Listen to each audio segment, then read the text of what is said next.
So what happens when your players are in a dire situation and they are not picking up on the signals that the DM are giving out? That's what this story is all about. The title of this story is So Bad It Blew Up a Friendship by Mortlack78. This was about a decade ago. We started playing a campaign of Traveller. We had made characters and had a fun first session. It was a group of 6, the DM and 5 players, including me, 4 of whom were colleagues, and the 5th was a DM for D&D campaign, also playing at the time. It was session 2 or 3 when we found ourselves with a crashed alien spaceship with a ludicrous technology level. We figured we could learn to use it or sell it for a large fortune. Then the army showed up, and it was quite clear the ships were meant as a story hook and not an actual thing we could get. So there's a little bit of bickering between the players and the army outside, and 3 of us see the writing on the wall and come out peacefully. Then it all went to shit.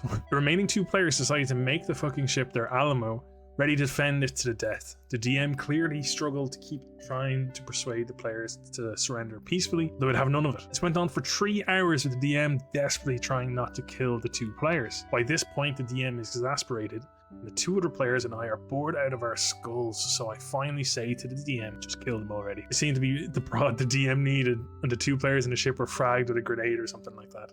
All of this was pretty bad, but then one of those players had the gall to say he didn't even give us a chance. Stop. Even the DM's partner who was playing, and who I thought to be congenitally incapable of feeling anger. Did I mispronounce that word? I might mispronounce that word. Fuck it. I got really mad. There was shouting, and the 2 players were kicked out of the DM's home. We never spoke to the non-colleague player again, and not much to the other colleague. Interesting. So we have a situation where, as part of a large, well, what seems to be part of your story hook, for Traveller is, Traveller is a science fiction role-playing game, first published in 1977. Yeah, so it's like heavily set around a sort of sci-fi campaign. So I guess, like, you know, prior to the likes of Starfinder or anything like that. As part of the plot hook, it seems like the DM has thrown like a very high valuable ship with alien technology. I'm not too familiar with Traveller, but he points out that ludicrous technology level. So I guess the ships are graded in how high tech they are, you know. So obviously this must mean a very valuable ship, either in terms of just to take it and sell it, strip it apart and sell it, or maybe just to fucking use it themselves. The whole point being that the army was hot on pursuit of that ship, and it was very obvious, according to this player. He found it very obvious that it was supposed to be a plot hook. So these 2 players were not picking up on the fact that this was not for them to take. So has the DM made the right decision here? Did he give them too much time? Did he give them enough time? Or how did he do a good enough job conveying it? See, I feel like some people will complain that this is very railroady, right? But I think there's certain points in a lot of your kind of pre-written stories and kind of like even your own homebrew campaigns. There should be certain events that must happen, right? Sometimes these events don't have much wiggle room in how you play them out. Obviously, ideally, you should try and plan for a little bit of wiggle room, see which way you can kind of drive the story then. But it seems like this DM was very set on not letting the players either take off with the ship, or do anything with the ship, or fight for the ship. So straight away for me, if 3 of the players have gotten off the ship and they can tell, or like they were able to be like, okay, this situation, we're not getting out of this if we don't just kind of go peaceful, and the other 2 don't, I would have very quickly gave him a few more opportunities to be like, you know, and then I would have just went straight in. Like, I don't think I would have hesitated as long as 3 hours. Now, I know this is probably just the DM being nice, trying to really let them think it out, but no way would I let that go on for 3 hours. I would have very quickly, if they didn't get off the ship, the army would have went in. And it's as simple as, if they start firing at them, maybe, I don't know what Traveller is like, but maybe they have kind of like like non-lethal weapons. You know, maybe they have stun guns, maybe they have fucking something. You know what I mean? Maybe there's non-lethal ways that the army can go in and capture these players. And you drag them out. Let's say the players go to drive the ship. It is a crashed alien ship. If the players go to try and like let them go and let them see if they want to like let them have free reign. What do you want to do with the ship? Now you don't want to get off the ship. What do you want to do? Say turn around to you and say, I want to try and fly this ship out of here. It's like, yeah, sure, no bother. As soon as you hit the controls, it's a crashed ship. Why would it, like, I feel like it'd be pretty presumptuous to think that there's no damage to it, you know what I mean? So it's like, if they try to fly that ship away, say the engine starts to come to life, and you see the roar of the engine start, and then it just dies out, and then the army sees that, push in and grab them. You know what I mean? There's nice little ways you can do this stuff so that, or handle this so it doesn't drag on for 3 hours. Now, so that's just from a DM perspective, how I think he could have, or they could have really cut that off a lot sooner. And like obviously the option of killing the player is always there. You know what I mean? If okay, sorry, let me phrase this a bit better. If you have done everything to present to the players how dangerous the situation is. So the only thing I could question here about the DM, so one, I think he let it go on too long. I think you definitely need to be a little bit more like kind of know when to stop the situation, and whether that be to just take the out of character and just kind of be to your players. You guys will not survive the situation if you don't XYZ, which I'm not a big fan of. You know, I like to always try. There will be some circumstances where that is kind of necessary. This could be one of them. I'm a little bit on the fence as to whether I would have instantly broke character or gone out of kind of character and kind of addressed them like, look, I think one way you can go about it though is to really say, you guys might be making this decision that you want this ship, maybe whether it's role based or not, your characters wouldn't know. So you need to play this. Are you playing this from the perspective of what you want to do or what your character would want to do? Is your character seeing the fucking army outside trying to get you guys off this ship and you're staying on it? Like, if that's what your character wants to do, that's fine. But I wonder if there was a little bit of a disconnect there, that some of the players seen a high value ship and they just wanted to try and like strip it or keep it for themselves, sort of thing, and try and fight for it. I think that's your line. If it comes to the point where it feels like the players aren't understanding the direness of a situation, then I'll be like, look, I want you guys to know, if you progress with this way, you know, this is a very high risk situation. You don't have to say the details. You don't have to say they will die. They don't have to know that. Not in my opinion. I don't think you owe them that knowledge. They should be able to pick up on the social cues that this is a very dire situation, and if you don't deal with it delicately, there could be big repercussions. To say from the players to say you didn't give us a chance, there was 3 fucking hours of a chance there. 3 hours of chance there for you to think about what you were doing here. It is not on the DM's fault that the players died, in my opinion. That was 100% on them. I don't know, could he have let them try to fight out? Yeah, he could have. It seems like he kind of just went and didn't give them a chance, in the sense of allow them to fight back. But once again, you've already spent 3 hours. You're going to start a combat with 2 of your party versus an army, while the rest of your players then wait for another fucking half an hour, because I think we all know that even if they take out a few of the army, they're not going to last too long there. No, bad players there.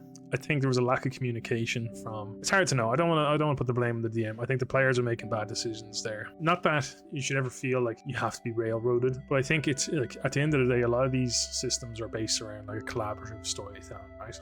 So the players will drive the story in certain directions. If you think about it, you know, the players, you might have 7 paths in front of you. The players get to choose which path, and the DMs, in my mind, the DM's kind of main goal is to slowly curve some of those paths towards making sure that those paths, whichever path is selected, it can still curve towards the main story kind of points, story beats, let's say. And it's important to be able to know how to navigate that as a DM, but then also as a player to know when it's like, okay, I think this is something that we need to kind of just be like, let's see what happens here. This might be important. We might get some important information. This might be one of the big story beats that we need to kind of just stay on track for. Yeah, to start shouting, and like after, I think there's a real sense of entitlement coming from. I know we're getting one side of this story as well, but there's a big sense of entitlement from the players that start shouting and getting angry. And it's like, hold on a second, you've just taken up 3 hours of everybody else's game time for your stupid little situation where, because like, so let's say this is the other side of it, right? If you spend 3 hours on it, that makes me think that they didn't make a decision as to what they did on that ship. They didn't try and start it. Like, what were they doing for those 3 hours? If you were not getting off the ship, fine. What are you doing instead? You're trying to fly the ship, and that's when the army pushes in. I see you starting activating some of the controls. I even give a timer. So that's one error on the side of the DM, in my opinion, is that should not have allowed them that much time. But then the side of the players, sometimes, you know, as I said, it is collaborative storytelling. You need to know when to give and take a little bit with the DM. It's like, okay, this potentially is a big story thing here. This might give us a bit of information where we know where the next step is. Let's say we get a little bit lost in our story. And it's like, okay, the DM has this one scenario that will play out, which will give you the breadcrumbs for the next step of the story. So this is why I'm saying I wouldn't consider it like, I don't think it's railroading. I think of it like a cutscene in a game. You know what I mean? It's a cutscene where it's going to give you vital information about the next step. And you can still go off, you can explore your fucking all the corners of the map in between those cutscenes. But the cutscenes are the big moments that will help to drive the main story. Yeah, so I think a little bit, once again, I think the players are at fault there, like majorly in my opinion for how they reacted and for not being able to like actually make a decision on what they want to do. DM needs to have that bit of has that bit of kind of cop on. I can't think of a better word other than cop on, but I think you have to have that bit more of a cop on to be like, put the foot down. What are you doing? What's your decision? This is the consequences if you don't come out of the ship in the next 3 minutes, sort of thing. Put around the timer on it, you know. Let them like put that's a don't forget. I know it's obviously I don't know if initiative trackers and shit is a thing in Traveller. Presume there's some form of it. But if there's any sort of round timer sort of scenario, start that. Give them 2 rounds before if they don't come out, army pushes in, and that time pressure then makes them think about it. That might actually make them think about it more. Oh fuck, maybe we just get out here, just join the others, put down our weapons, sort of thing, and come out. You know what I mean? I think allowing them to have 3 hours to fuck around on that ship doing God knows what. I think that was a mistake at the DM. I wonder if there's any interesting comments. So DM should have just broke the story into the group that willingly left and go back to ship idiots on occasion to be like, still hold them there. Okay, back to your group. True. Yeah, that's another thing. Yeah, the DM shouldn't have just kept the focus on them. This was kind of tying back into what I was saying, where I don't think the DM should have just kept the focus on them for 3 hours. You know what I mean? A part of the army, like, you know, some of the guards could have shipped the rest of the party off to get information, and maybe through that they overhear some information, depending on how the story hook goes. You know what I mean? This is where DM should have said. Another comment says, "This is where DM should have said, okay, add a character. There's no way you guys keep the spaceship and its contents. The army will come in, and you will either be captured or killed. You as characters can see this. Now I can roll a few dice and determine what it's going to be, or tell you what way you want this to go. Keeping the spaceship is not one of the options yet."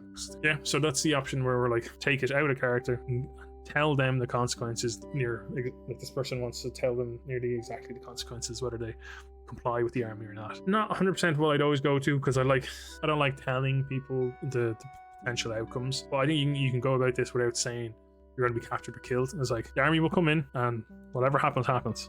You know what I mean? Might put that bit more pressure for them to think about, like, oh god, what if he actually does come in to try and kill the characters? So somebody else says, I would have been like, okay, let's play this out. The 3 of you that surrendered would be interrogated, and since you complied, released without issue. The other 2 would realize quickly that they're running out of rations with the sharpshooters.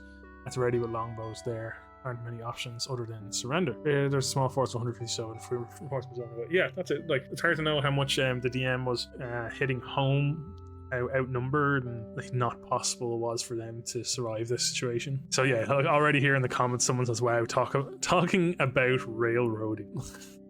This is not a situation of like heavy railroading. That's not railroading, right? Because railroading was saying like, no, you can't do this. So he's allowed them to stay on the ship. They're technically trying to take over the ship or whatever they're trying to do. It sounds like he's given them too much time to think it through. Like 3 hours once again is fucking crazy. So he's let them do what they wanted to do, but he's kind of letting that take over the session in a bad way. You know, he's focusing solely on that because he thinks he needs to get them back with the rest of the party, which I understand that reasoning. You know, like splitting the party up is always a painful thing. Sometimes it's hard to juggle between the 2 different groups, what's going on, keeping track of who's where. But like what's Raylan? He's let them stay on the ship. He's kind of just trying to figure out what happens next. Because realistically, what could they do on the ship? It's a crash ship. Most likely it doesn't fly. What are they going to do? Activate the fucking guns systems or some shit like that? Like, it's not railroading. That's not a case of railroading. All right, yeah, I think that's it for this one. Let me know what you guys think. Let me know if you would do anything different with this situation. I think once again, you know, majority of the issue is like relying on the players, but I think the DM was a little bit too lenient in giving them too much time about it. Like, I really would have kind of gave them 20 minutes on it and then been like, all right, well, they're pushing in, and I guess we'll see. We'll like jump back to the other crew, and it's like, I guess we'll see if you arrive in the cells or not. Maybe you arrive in the fucking the grave instead of the cells. But yeah, thank you again for watching. I really appreciate it. If you enjoyed, please let us know, and also be sure to check out our link in the description for if you're looking for any D&D supplies from Dakota Irish. It's a lovely Irish company that do all sorts of D&D items across dice, dice towers, and bags now as well, mystery dice. So be sure to use our link down below for 10% off if you're interested. And yeah, appreciate you. We shall see you next time.